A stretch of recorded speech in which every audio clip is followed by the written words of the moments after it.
অনন্য স্টোরি সকল প্রকার পার্ট গল্প দেখতে আমাদের চ্যানেলটি সাবস্ক্রাইব করে পাশে থাকা বেল আইকনটিতে ক্লিক করে অল নোটিফিকেশন অন করে দিন। হয়তো আর কিছুক্ষণই বাঁচবো আমি। নিঃশ্বাস নিতে কষ্ট হচ্ছে, চোখ জোড়া বন্ধ হয়ে আসছে, মাথা থেকে অজর ধারায় রক্ত বের হচ্ছে, খুব কষ্ট হচ্ছে। চোখের সামনে ভেসে উঠছে প্রিয়জনদের মুখগুলো। একটা ভুলের জন্য আমায় এত কষ্ট দিল, এত অবহেলা করলো তারা। হয়তো এটাই আমার ভাগ্যে ছিল। তবে অবশেষে আমি চির শান্তিতে ঘুমাতে চললাম। ভালো থেকো তোমরা। অতীতে যা ঘটেছিল, ঘুম ভাঙে এক বালতি পানির কল্যাণে, এটা আমার বোনের তৈরি অব্যর্থ টোটকা। যাই হোক, এখন তো আর শুয়ে থাকা যায় না। আমার এই অবস্থা দেখে 32 পাটি দাঁত বের করে হাসছে আদিবা, আর বলল, জলদি নিচে আয়, ফ্রেশ হয়ে নিয়ে। আর কি, চলে গেলাম ওয়াশরুমে। এবার আমার পরিচয়টা দিয়ে নেই। আমি আশিক, বাবা মায়ের একমাত্র বখাটে ছেলে, আর আদিবা হলো আমার যমজ বোন। তবে আমি তাকে আমার আপু বানিয়ে নিয়েছি, আর সেও আমাকে তার বড় ভাইয়া বানিয়ে রাখছে। আমরা দুজনেই এবার অনার্স লাস্ট ইয়ারে। পড়াশোনায় অত ভালো নই আমি। আদিবার খাতা কপি করেই এই পর্যন্ত এসেছি। তবে এমনি এমনি নয়, আমার আপুটা প্রচণ্ড ঘুষখোর। আমাকে তার জন্য প্রতিদিন চকলেট, আইসক্রিম, ফুচকা কিনতে হয়। যাই হোক, এবার নিচে যেতে হবে। কি রে, তোর এতক্ষণ লাগে ঘুম থেকে উঠতে? না মা, তোমার ছেলে তো সারা রাত চুরি করছিল, তাই হয়তো ঘুম ভাঙতে সময় লেগে গেছে। দেখো আদিবা আপু, একদম ভালো হবে না কিন্তু। এই, তুই আমার বড় হয়ে আমাকে আপু বলছিস কেন ভাইয়া? তোরা থামবি? মা, বলো না আমাদের মধ্যে কে বড়? বেশি বকর বকর না করে নাস্তা করে কলেজে যা। এরপর আমরা বের হয়ে পড়লাম কলেজে যাওয়ার জন্য।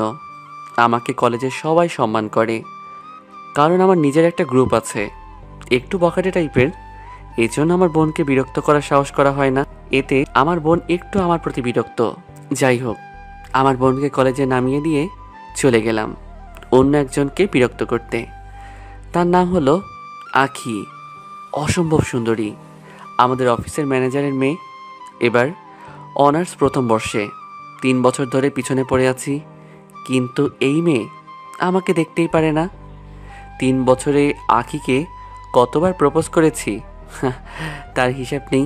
প্রত্যেকবারই থাপ্পড়, গালি আর জুতাও ছুঁড়েছে অনেকবার, কিন্তু তারপরও আখির পিছু ছাড়িনি। বড্ড ভালোবাসি যে। কেন বুঝে না মেয়েটা? কেমন আছো আখি? আজকে তোমাকে খুব সুন্দর লাগছে। তুই আবার আইসস? তোকে না বললাম আমার সামনে আসবি না? তখনই আশিক তাকে হাঁটু ভেঙে বসে আবারও প্রপোজ করে। আখি ঘুরে আশিককে থাপ্পড় মারতে যাবে, দেখেই তো আশিক নেই। সামনে চেয়ে দেখে আশিক কোথাও যেন যাচ্ছে। যাক, ভালো হলো, হাপড়টা বিদায় হয়েছে। দেখলাম আবিরাকে, খুবই অবাক হলাম। এই বইয়ের পোকাটা কলেজে রেখে এখানে কি করছে? একটু এগিয়ে গিয়ে দেখলাম একটা ছেলের সাথে আমার বোনের কথা কাটাকাটি হচ্ছে। এক পর্যায়ে ছেলেটা আমার বোনকে থাপ্পড় মেরে দিল। আমার মাথায় রক্ত উঠে যায়। আমার আদরের বোনকে থাপ্পড় মারা! দৌড়ে ওখানে পৌঁছালাম। গিয়ে ছেলেটার কলার ধরে ঘুষি মারতে যাব, আদিবা আমার হাত ধরে ফেলে। ভাই, ওকে ছেড়ে দে। ওর সাহস হয় কি করে তোকে থাপ্পড় মারার? কে ও? ও আমার বয়ফ্রেন্ড। তোর বয়ফ্রেন্ড আছে? আর ও তোকে থাপ্পড় মারলো কেন? আমাদের 4 বছরের রিলেশনশিপ, কিন্তু আজকাল ও আমাকে এড়িয়ে চলে। ফোন দিলে ফোন ধরে না, ফেসবুকেও কোনো খবর নেই, যোগাযোগও করে না। পরে আমার বান্ধবীর থেকে জানতে পারি ওর আরেকটা মেয়ের সাথে সম্পর্ক আছে। আজকে এই বিষয়ে কথা কাটাকাটি করার সময় ও আমাকে থাপ্পড় মারে। ও আমাকে ঠকিয়েছে ভাই। তাহলে ওকে বাঁচালি কেন? মেরে তক্তা বানিয়ে দিতাম। ভাই, আমি ওকে খুব ভালোবাসি, কেন করলো আমার সাথে এরকম? আমাকে জড়িয়ে ধরে কান্না করছে। আমি কান্না করে দিলাম, কারণ আমি আমার বোনের কান্না সহ্য করতে পারি না। চল আগে বাড়ি চল, পরে দেখছি ছেলেটাকে। তারপর আমরা বাড়ি চলে আসি। মা আমাদের একসাথে দেখে খুবই অবাক হলো, কারণ আমি কখনো রাতের আগে বাড়ি ফিরি না। মা জিজ্ঞাসা করলো কি হয়েছে, কিন্তু আমি কিছু বললাম না। বললাম আপুই নিয়ে এলো, কি কাজ নাকি আছে। তারপর আমি আপুকে তার রুমে দিয়ে আসি। এরপর নিজের রুমে এসে ফ্রেশ হয়ে গিয়ে আপু রুমে যাই। গিয়ে দেখি আপু বালিশে মুখ গুজে কান্না করছে। আমি ওর মাথায় হাত রাখতেই আপু মাথা তুলল। আপুকে দেখে আমি ভয় পেয়ে গেলাম। কান্না করতে করতে চোখ মুখ ফুলিয়ে ফেলেছে। আমার বোনকে কখনো এতটা কাঁদতে দেখিনি। আমি আপুর রুম থেকে চলে আসি। এরপর আমার ছেলেদের দিয়ে ওই ছেলেটাকে ধরে আনি আর নিজের হাতে ইচ্ছে মতো পিটাই। তারপর হাসপাতালে ভর্তি করাই। তখনই দেখি আপু হাসপাতালে আসলো। এসেই আমাকে থাপ্পড় মারা শুরু করে দিল আর বলতে বলতে লাগলো, তুই ওকে মারলি কেন? তখনই হাসপাতালে ছেলেটির পরিবার আসলো। তখনই একটি মেয়ে এসে যা বলল তাতে আপু আর আমি দুজনেই অবাক হয়ে যাই। মেয়েটি নাকি ছেলেটার বউ। আপু বুঝতে পারল ছেলেটা তাকে প্রথম থেকেই ঠকিয়ে এসেছে। আপু দৌড়ে ওখানে বেরিয়ে যায়। আমিও আপুর পিছু নিলাম। বাড়িতে এসে আপুকে কোথাও খুঁজে পাচ্ছি না। অনেক খোঁজাখুঁজির পর ছাদে গিয়ে আপুকে পেলাম। আমাকে দেখে জড়িয়ে ধরে ডুকরে ডুকরে কাঁদতে শুরু করলো। আমিও আপুর সাথে কাঁদতে কাঁদতে বললাম, আপু তুই এই ছেলেটার জন্য কাঁদছিস?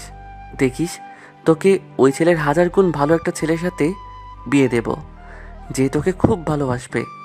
সেটা তো বুঝলাম, কিন্তু আমার ভাইয়াটা কাঁদছে কেন? আমার বোন কাঁদছে বলে তাই। কই, আমি তো কাঁদছি না।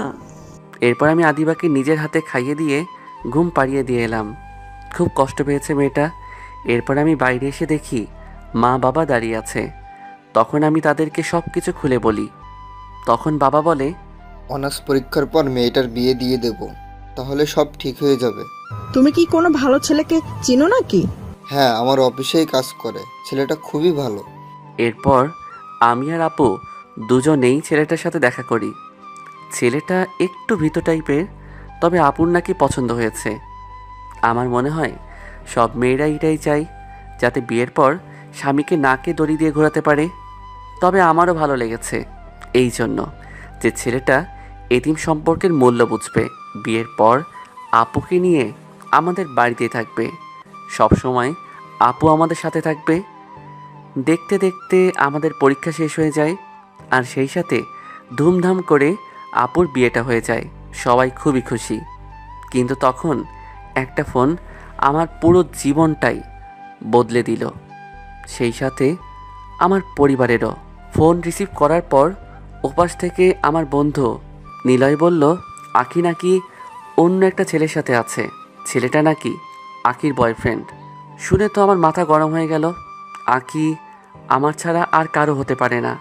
আঁকি আমার সাথে এমনটা করতে পারে না। আজকে এর একটা বিহিত করতে হবে। তাই জলদি আমি নিলয়ের দেওয়া ঠিকানায় পৌঁছে যাই। কিন্তু ওইখানে গিয়ে আমি যা দেখলাম তাতে আমার রাগ চরমে, মাথায় রক্ত উঠে গেছে। এই ছেলেটা শালা তো দেখছি কুকুরের লেজ। এত মার খাওয়ার পরও লুচ্চমো গেল না। এই হারামিকে আজ মেরেই ফেলবো। আসলে এই ছেলেটাই হচ্ছে আমার আপুর এক্স। প্রথমে তো আমার বোনকে ঠকিয়েছে হারামিটা, এবার আমার ভালোবাসার দিকে হাত বাড়িয়েছে। কোনো কিছু না ভেবেই দৌড়ে গিয়ে ব্যাটাকে ইচ্ছে মতো আরও দোলাই দিতে লাগলাম। শালা মায়ের খেয়ে মাটিতে লুটিয়ে পড়ে এবার আমি কিক করতে লাগলাম। ঠিক তখনই পিছন থেকে কেউ আমার মাথায় ভারী কিছু দিয়ে আঘাত করে। আমি মাথায় হাত দিয়ে বসে পড়ি। ঘুরে তাকাতেই দেখি আঁকি আমাকে বাড়িটা মেরেই ছেলেটার দিকে এগিয়ে গেল আর বলতে লাগলো, আদি তোমার কিছু হয়নি তো? তুমি ঠিক আছো তো? আমি বললাম, আঁকি তুমি ভুল করছো, তুমি ভুল লোককে ভালোবেসেছ।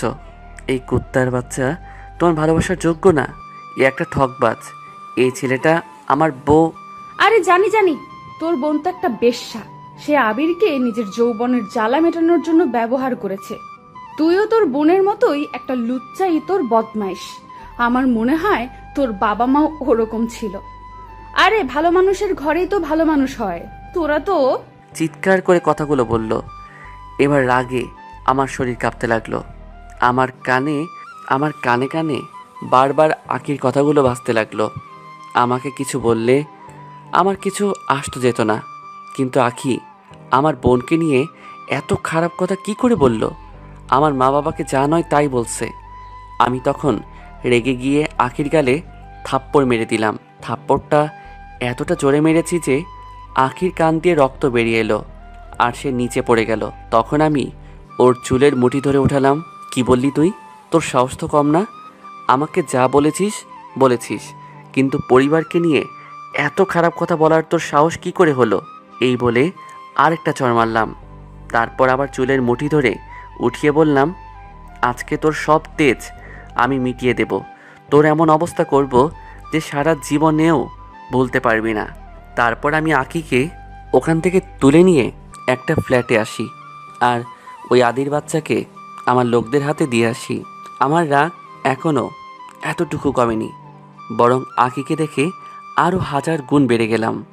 আখি ভয় থরথর করে কাঁপছে, আমার কাছে মিনতি করছে তাকে ছেড়ে দেওয়ার জন্য, কিন্তু আখির এখনকার কোনো কথাই আমার কানে পৌঁছালো না।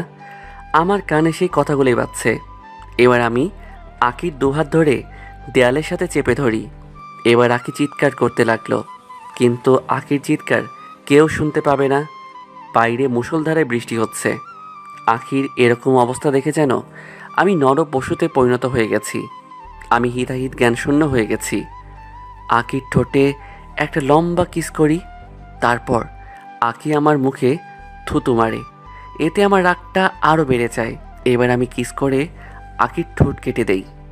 আখি ব্যথায় কুকিয়ে উঠল, তার ঠোঁট দিয়ে রক্ত পড়ছে। এবার আমি টেনে তার জামা ছিঁড়ে ফেললাম। আখি নিজেকে বাঁচানোর চেষ্টা করছে, আমার কাছে অনেক কাকতি মিনতি করতে লাগলো, কিন্তু এই সময় আমার কানে কিচ্ছু যাচ্ছে না। এরপর আখিকে ধাক্কা মেরে বিছানায় ফেলে দিলাম। কিসের মতো করে ওর সারা শরীরে কামড়াতে লাগলাম। আর এরপর আমি যা করলাম সেটা আমি কখনো চিন্তাও করিনি। আমার কাজ শেষ হওয়ার পর আমি উঠে ওয়াশরুমে চলে যাই। ওয়াশরুমে যাওয়ার পর আমার টনক নড়ল। এটা আমি কি করলাম? এতটা নীচ কাজ আমি কি করে করতে পারলাম? তাও আবার আমার ভালোবাসার মানুষটার সাথে এমন করলাম কি করে? আমি এতটা খারাপ কি করে হয়ে গেলাম? বন্ধুরা, রাগের মাথায় আমরা অনেক সময় এমন কিছু কাজ করে ফেলি যা আমরা কখনো কল্পনাও করি না, কিন্তু রাগ আমাদের দিয়ে সে কাজটাই করায়। তাই আমাদের উচিত নিজের রাগকে সংযত করার চেষ্টা করা, কারণ কোনো কিছু করে ফেললে আমাদের তার জন্য চরম মূল্য দিতে হয়। তারপর আমি ওয়াশরুম থেকে বেরিয়ে আসি। এসে দেখি আখি বিছানার এক কোনায় বসে ঠুকরে ঠুকরে কাঁদছে। এই কান্না নীরব কান্না। এই কান্নার কোনো আওয়াজ হয় না, শুধু কষ্টটাই থাকে পুরোটা জুড়ে। আমি কেন হয়তো কোনো পুরুষই এই কান্নার ভেতরের কষ্টটা বুঝতে পারবো না। আখি শরীরের দিকে তাকিয়ে নিজের ওপরে রাগ হচ্ছে খুব। এতটা নির্দয় আমি কি করে হলাম? এতটা পশুসুলভ আচরণ আমি কি করে করতে পারলাম? ছি আশিক, ছি, তুই একটা মেয়ের সাথে এমনটা কি করে করতে পারলি? আখির সারা শরীরে আঁচড় ও কামড়ের দাগ বসে গেছে। ওর সারা শরীর ফুলে গেছে। আমার চোখ দিয়ে পানি চলে আসলো। আমার নিজের ভালোবাসার মানুষের সাথে আমি এমনটা কি করে করলাম? আখি কি আমায় কোনো দিনও এর জন্য মাফ করবে? আমি আখির কাছে যেতেই আখির কান্না বন্ধ হয়ে গেল। আমি বললাম, আখি, আমাকে ক্ষমা করে দাও। আমি রাগের মাথায় কি করে ফেলেছি তা আমি নিজেও জানি না। তুমি আমার পরিবারকে এত খারাপ খারাপ কথা বলছিলে বলে আমি আমার রাগকে কন্ট্রোল করতে পারিনি। আমাকে মাফ করে দাও আখি। এই বলে আখির হাত ধরতে গেলাম। আখি চিৎকার করে বলে ওঠে, সাবধান, আমাকে টাচ করবি না শয়তান। তোকে দেখলেও আমার ঘৃণা হচ্ছে। আবার বলতেছিস তুই নাকি আমাকে ভালোবাসিস। এই তোর ভালোবাসার নমুনা? সরি, আমি যা করেছি তার জন্য, কিন্তু এখন তোমার চিকিৎসা দরকার। তুমি আমার সাথে চলো, হাসপাতালে যেতে হবে। দেখো, কাঁদলে তো আর সব ঠিক হয়ে যাবে না, তাই না? আর বিশ্বাস করো, আমি তোমাকে সত্যি ভালোবাসি। না, এইভাবে হবে না। আমি আখিকে কোলে করে গাড়িতে বসাই আর গাড়ি চালিয়ে সোজা হাসপাতালে। তারপর আখির চিকিৎসার ব্যবস্থা করি। ডক্টর দেখে বলে, এমন অবস্থা কি করে হলো? আমরা কিছু বলছি না দেখে নিজের কাজ করে ওষুধ লিখে দিয়ে কেবিন ত্যাগ করে। এরপর আমি ওষুধ আর খাবার কিনে এসে দেখি আখি ঘুমাচ্ছে। ঘুমের মধ্যে ওকে খুব শান্ত আর নিষ্পাপ লাগছে। কি করে যে এমন মেয়ের সাথে এই ব্যবহারটা করলাম আমি ভেবে পাই না। মেয়েরা এমন কেন? এত বছর ধরে আমি ওর পিছনে পড়ে আছি, শত অপমান সহ্য করেও ওর পিছু ছাড়িনি, শুধু ওর থেকে একটু ভালোবাসা পাওয়ার আশায়। আসলে সত্যিকারের ভালোবাসার কদর আজকাল কম। এই জন্যই তো আখি ওই প্লেবয়ের প্রেমে পড়ে আর এতটাই বিশ্বাস করে যে ওই ছেলে যা বলেছে সবই বিশ্বাস করে ফেলেছে। আখির ঘুম ভেঙে যায়, আমাকে দেখেই মুখ ফিরিয়ে নেয়। আখি, খাবারটা খেয়ে নাও, এরপর ওষুধগুলো খেতে হবে। তোর আনা কোনো জিনিসই আমি খাবো না, আমার ঘৃণা হয় তোকে দেখলে। দেখো, আমি সত্যি সরি, আমি মানছি আমার ভুল হয়েছে, কিন্তু এখন খাবারটা খেয়ে নাও প্লিজ। এই বলে আমি ওর মুখের দিকে খাবারটা বাড়িয়ে দিলাম। ও আবারও মুখ ঘুরিয়ে নেয়। ব্যাস, মাথায় রাগ উঠে গেল, সোজা আঙুলে ঘি উঠবে না। তাই এবার বিশেষ দ্রষ্টব্য, ভুল ত্রুটি ক্ষমা ও সুন্দর দৃষ্টিতে দেখবেন। আর ভালো লাগলে লাইক কমেন্ট করে সাথে থাকবেন।